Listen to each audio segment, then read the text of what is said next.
sharing something, a vulnerability, a trauma with someone that I thought I trusted, and then they were then able to use it against me as a weapon to hurt me. Yes. I thought... On the first day of February 2026, something terrible happened in Tucson, Arizona. A woman was taken from her own home, not during the day, not in a public place, but in the deepest hours of the night while the neighborhood slept. No gunshot, no scream loud enough to reach the street. Just a masked figure moving to the darkness, and then silence. The woman who vanished that night was Nancy Guthrie, 84 years old, mother of NBC Today Show co-anchor Savannah Guthrie. And as of this moment, more than 3 months later, she has still not been found. When a case like this refuses to break open, when the physical evidence runs cold and the tips slow down, investigators turn to a different kind of expert. Someone who doesn't read crime scenes the way detectives do. Someone who reads the mind behind the crime. Dr. Burgess is exactly that person. And what she concluded, after examining the behavioral evidence in this case, is one of the most disturbing assessments to come out of this entire investigation. To understand why Dr. Burgess's conclusions carry so much weight, you first have to understand who she is and what she built. In the late 1970s, Burgess began working alongside FBI agents Robert Ressler and John Douglas on a project that would permanently change criminal investigation. Together, they conducted in-depth interviews with convicted killers and violent sex offenders, sitting across from some of the most dangerous people in America and asking them methodically how they thought. What they found formed the foundation of the FBI's Behavioral Science Unit. The idea was straightforward but revolutionary, that violent criminals leave behavioral signatures just as surely as they leave physical ones. And if you could read those signatures, you could understand not just what happened, but who did it and why. Burgess's research contributed directly to the development of the FBI's National Center for the Analysis of Violent Crime. Her work is so foundational to modern profiling that she reportedly served as the inspiration for the character Dr. Wendy Carr in the Netflix series Mindhunter. That is not a minor footnote. That is a measure of how completely her thinking reshaped the field. So when Burgess looks at surveillance footage at a crime scene, at the details of disappearance, she is not guessing. She is reading a language she spent 50 years learning to decode. At 1:47 in the morning on February 1st, the doorbell camera at Nancy Guthrie's front door captured a figure approaching the house. The person was wearing a ski mask, gloves, a holstered firearm, and a black 25-liter Ozark Trail backpack. Within moments, the camera was disabled. That footage became the single most important piece of visual evidence in the case. Pima County Sheriff Chris Nanos later described it as the biggest clue to surface in the entire investigation. The FBI released still images from the footage publicly, appealing to anyone who might recognize the build, the gear, or the walk. What followed was weeks of intensive investigation. A glove was recovered roughly 2 miles from Guthrie's home. DNA was extracted from it, analyzed, and ultimately traced back to a restaurant worker with no connection to the case whatsoever. Blood found inside the home matched Nancy's DNA, confirming that she had almost certainly been harmed there before being taken. A gray Range Rover was processed for evidence at a local parking lot. A home in the border town of Rio Rico, 60 miles south of Tucson, was searched. A man was briefly taken in for questioning and then released. No arrests were made. The Guthrie family cleared every family member and their spouses as suspects. Savannah Guthrie offered a $1 million reward. The FBI added its own $100,000 reward, bringing the combined total to over $1.2 million. Thousands of tips poured in. The investigation remained without a named suspect. That is a landscape into which Dr. Burgess stepped with her behavioral analysis, and her conclusion came fast. The word Burgess used to describe this crime was precise, deliberate, and in the world of criminal profiling, it carries a very specific meaning. She called it personal. When a podcast host asked Burgess whether the suspect might be some kind of obsessive, perhaps someone fixated on Savannah Guthrie, she did not dismiss the idea. Instead, she moved toward something even more specific. The crime, she said, felt personal, not random, not opportunistic, not the work of someone who simply picked a house at the end of a quiet street. Personal, meaning the person who walked up to that door had a reason that existed before the night itself. Burgess went further. She told investigators and analysts that the suspect likely knew of Nancy Guthrie in some capacity. Not necessarily that they had sat across a dinner table from her. Not necessarily that Nancy would have recognized their face. But that this person knew something about her routines, her address, her connection to a famous daughter, in a way that made her a specific target rather than an accidental one. Behavioral analysis is not simply about what someone does. It is about how they do it. And in the doorbell footage of the suspect approaching Nancy Guthrie's home, Dr. Burgess saw something that she described as deeply telling. The individual appeared calm, comfortable, moving with the kind of deliberate ease that does not come from luck or adrenaline. It comes from familiarity.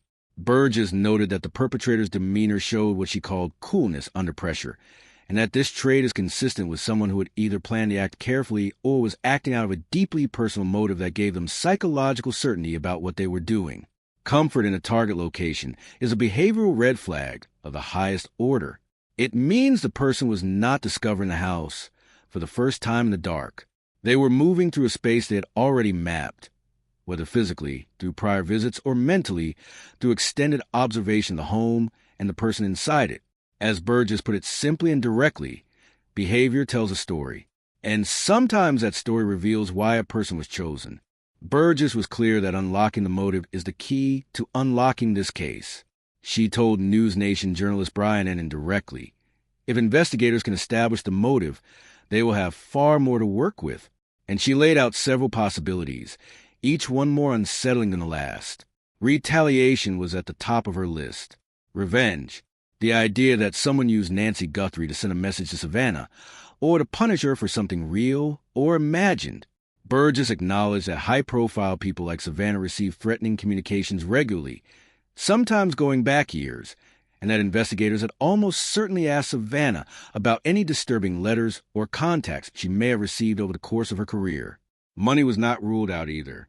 Ransom notes demanding Bitcoin payment had surfaced in the days after Nancy's disappearance, though a Southern California man was separately charged with sending a fraudulent ransom demand to exploit the situation for personal gain. Burgess noted that whoever was truly behind the abduction likely had some level of knowledge about cryptocurrency, and that the financial angle may have been genuine or may have been staged specifically to mislead investigators away from the real motive. What Burgess kept returning to was the rarity of what had occurred. Abductions of elderly people are genuinely uncommon. They require a specific kind of planning, a specific kind of motivation, and a specific kind of target selection that points away from random violence and towards something far more intentional. The mixed DNA recovered from the home, containing genetic material from more than one person, suggested to Burgess that more than one individual may have been involved. And that level of coordination does not happen for a target chosen at random. One of the most disturbing observations Burgess offered had nothing to do with the past. It had to do with the present. She said it is likely that the person responsible for Nancy Guthrie's disappearance is following the coverage of this case closely, watching the news, listening to the podcasts, reading the expert analysis, and deriving a kind of psychological satisfaction from watching the world try to find them. She said the suspect can enjoy this vicariously, and that they are probably watching right now. That is consistent with the behavioral profile of individuals who commit crimes driven by personal motive rather than pure opportunism. The public attention becomes part of the psychological reward. The case becoming a national story, the reward growing over $1 million, the television specials, and expert panels. None of this is invisible to the person who created it. According to Burgess, it is likely a source of active gratification. And yet, despite that, Burgess expressed measured optimism about whether this case will ultimately be resolved. She said it is more likely than not that the Nancy Guthrie mystery will be solved, either through physical recovery or because the person responsible commits another crime and their DNA is entered into the national database. That qualified hope carries its own weight. The resolution Burgess considers most probable does not guarantee that Nancy Guthrie will be found alive. At the 100-day mark, Pima County Sheriff Chris Nanos told the public that investigators were closer than ever. DNA analysis from a rootless hair recovered at the scene had been sent to the FBI lab at Quantico for advanced testing. The private Florida lab, working with the Sheriff's Department, continued sharing findings with federal counterparts. Multiple partner labs across the country remained involved.